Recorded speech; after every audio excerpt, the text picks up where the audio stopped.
Hello, guys. Welcome back to another episode of the Live Strong podcast.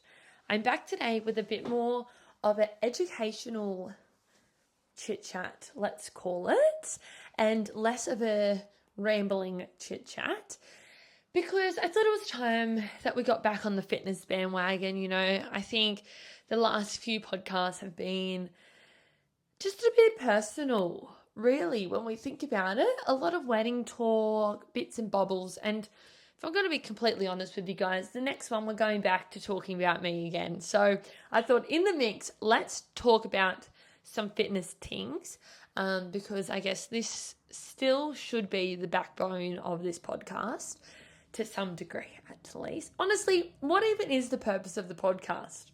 We will never really know, will we?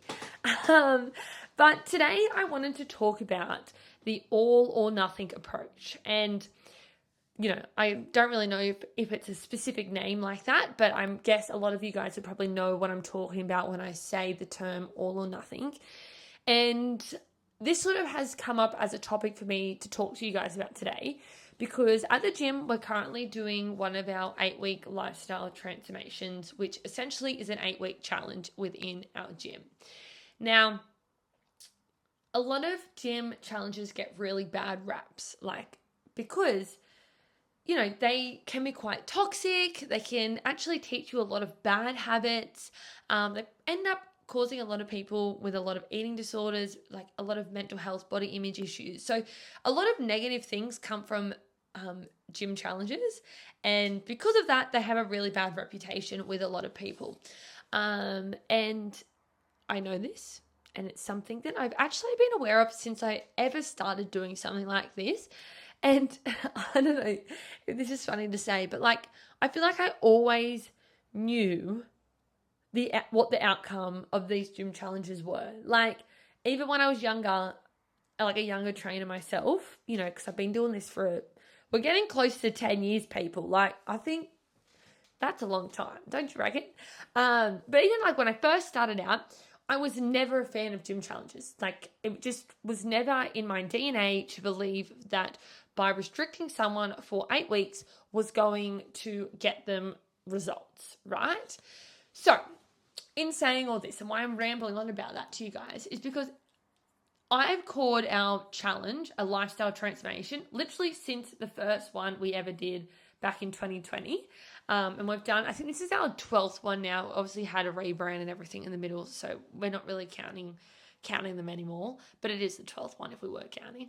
But they've always been the concept of it being something to help you transform your lifestyle.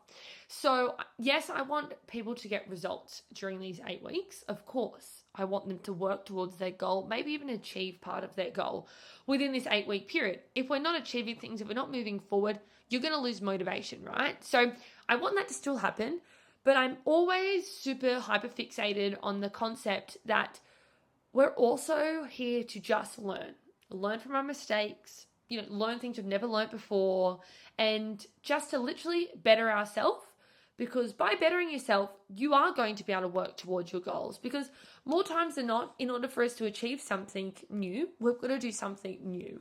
And a lot of people don't understand how to do that new thing or what that new thing even is, really. So this is my 8 weeks, and one of my coaches, Phoebe, actually summed it up really great a few weeks ago, which I think we're going to probably utilize moving forward. But the concept that this literally is like health and fitness school. It's 8 weeks of, you've signed up to an 8-week health and fitness course. That's sort of what the concept of our 8-week lifestyle transformations are. And I guess they continue to become more of that. As I said, I've done this for a really long time now. We're heading towards the 10-year mark. So I've learned as I've gone on, and, I've changed the way I've done things because I've evolved as a trainer and as a coach, and I'll forever evolve as well, as long as I don't bloody give up, which don't worry, I'm not giving up anytime soon. But yeah, they've forever evolved, but always with the concept for you guys to learn. Now, that's why we do these 8-week lifestyle transformations. And like I said, we've just started one. We're now in week 3 of our 8 weeks. And we have people doing it who's never done something like this before. We have people who have done 8-week lifestyle transformations with us before. We've had people who literally have just joined the gym with the 8 weeks, so they're super fresh to everything. We have all different abilities, ages, the whole kit and caboodle doing this 8-week lifestyle transformation, which I absolutely love. But it does mean that everyone is sort of at different points of their learning journey, you know. I guess you could say that some people, you know, are on chapter 5 of their learning textbook, where some people have literally just opened up page 1 and are like, holy fuck, what am I doing in here, you know? So everyone's a bit everywhere. But I guess something that forever stays the same for everyone, no matter what point of their journey they're on, this concept of the all or nothing approach pops up in one way, shape, or another. And it's something that once you learn that this ain't no thing, right? It ain't real. It shouldn't be real. It shouldn't be happening. You shouldn't be committing to the all or nothing approach. Once we sort of can recognize that and actually really, really, truly recognize what our health and fitness journey is all about, you will get results. You'll get long-lasting results that will last you forever, because you're doing something that isn't just like a moment. You're not just putting yourself through a moment of pain or a moment of sacrifice or a moment of hate or something like that just to achieve this goal in this set amount of time. You're going to be doing things that you may need to change lifelong habits in your life. You might need to be introducing habits into your life, but we know that they're things that we can do for a long period of time, right? So. The all or nothing concept essentially is you doing something 110% of your effort perfectly. You've ticked all the boxes. You've given it your all. You've absolutely smashed it. You're killing the game, right? But then as soon as 1% of that 100% falls off, you then give 0%, right? You've gone from giving all of it. You've gone, I'm perfect. I've ticked all the boxes. I'm smashing it. I feel really great, you know, slaying, working really hard, proud of myself, to, oops, I've just done one little thing wrong, to, okay, well, since I've done one thing wrong, fuck it, it all crashes and burns. And then that all or nothing approach for some people can hang around for days, weeks, months, right? The concept that, you know, oh, well, you know, I fucked up or I stuffed up or I stopped doing it or I had something on or whatever this specific day. So what's the point? Or, you know, who cares? I'll get back onto it one day. Or that sort of mentality, right? That one mistake, one bad day, one change in the plan is going to completely stuff up your results and your progress. Where that doesn't work in any way, shape, or form in life. Because if we were like that with our life, you literally would be unsuccessful in every single thing you did in your life, right? Like, let's say that, you know, you're going for a job interview. Let's say this is the concept. You've got the interview. You've done all the study in the world. You've had all these prep questions. You've studied the prep questions. You've been up all night. You've been practicing. You even met up with a mentor so you could go through these things. Like, you did everything you possibly could. You felt really good going into the interview. You felt like your interview questions. I just thought it was like really funny. Guys, my brain is wild. This is what I was thinking of. Because I was thinking about where this story is going, right? But then I just thought, maybe the all or nothing approach. Maybe the all or nothing approach is that you farted in your interview. Fuck, I'm actually a child. Okay. You know, that's the thing that's gone wrong in your interview. Let's stick to this storyline, okay? So you've done all of these great things. You did all the prep. You saw your mentor. You answered all your questions. You did all the things. You felt great going to the interview. You were answering your questions. Great. And then you absolutely farted in the interview. And then when that happened, you started crying and you ran out because you didn't know what to do. Which, you know, honestly, everyone farts, so it would be fine if you stayed and finished the interview. But let's say you went all in for this interview, right? Obviously, you didn't get it because you left the interview early, right? Because one thing happened, something that was actually out of your control. You know, you couldn't help with it, you were gassy, and you left the interview, right? Now, because you've gone all in, you've then just gone, well, I'm never going to get... Oh, this is so stupid. But you're like, I'm never going to get any other job in the world because what if this happens again? You know, like this could happen to me again. So I'm never going to go for a job ever again in my whole life. And therefore I'm, you know, going to have to go on the dole. I'm going to have to live on the streets because I can't make any money and because I can never go for a job interview. Obviously, this was a stupid story, but you get the gist. That's a way where it could show up in like a random point in your life. Like if we went all in on something, it failed, and then we just never picked it up again, what would we be doing? Like everyone fails at everything. Everyone has hiccups. Everyone has things out of their control. Everyone has plans change. Like literally that's life, guys. So let's take the farting story and relay it into health and fitness here. And because that's what we're here to talk about, right? So in this 8 weeks, we're trying to teach everyone to be able to live their healthiest forever. Because that is the backbone to what we do. Like, yes, hitting PBs, being a skinny legend, all these things, they feel great, you know, slay for you. But I also want to be like healthy and fit when I'm older. I want to live literally as long as I can, as healthy as I can, as able as I can for as long as, like, for forever, right? And that is really what it's all about. Like, there's no point being super skinny if your hormones are out of whack and then therefore you can't have kids. Like, you know, that's obviously a very extreme example of that, guys. But, you know, in the end, all those little goals make us feel good in the moment. And, you know, they may be great, motivating, make us feel great, amazing. I love that you're going to tick all these goals. But deep down, we want to be as healthy and as happy and as fit and as strong for as long as we possibly can in this world. So we're trying to give you habits to do that, right? So maybe one of your habits is for you to have breakfast. Like that's something we're trying to include for you as a goal. So we're trying to have breakfast. Let's say the first few weeks you've done really well at having your breakfast in the morning before you've gone to work. You know, it's been a bit of a struggle because you know you've had to be organized the night before. You maybe have to get up half an hour earlier. Maybe sometimes you don't really feel like it, but you're doing it. You're like, fuck yeah, I'm on. This is one of my goals. I'm ticking it. Go me, slay. But then one Sunday afternoon, you're having a bit of a lazy day, so you don't end up doing any of your food prep. Like you don't make any of your breakfasts for the week. So when Monday comes, you don't have breakfast because it's not organized. So you've got nothing to have, right?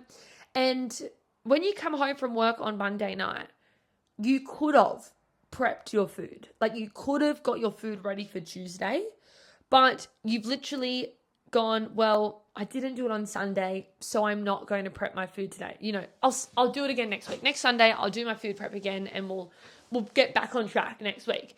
But when you think about that, like why would you not just do it on the Tuesday night and get back on the Monday night and get back on track for the Tuesday? Like there's no reason as to why you should be shooting yourself in the foot about something that you have control over.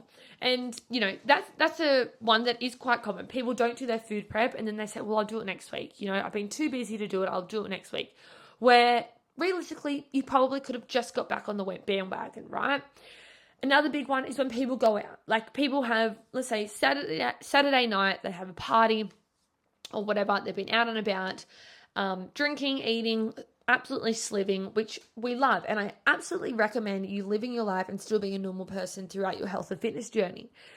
But Sunday comes and the Sunday gloomy, doomy day comes when you're not feeling too crash hot about, you know, everything. And you're gone, well, fuck it. I blew out last night. We may as well just have Macca's for breakfast and have a packet of potato chips for lunch. And then we'll get pizza for dinner because can't be fucked. I've already messed up this weekend. We'll start fresh on Monday.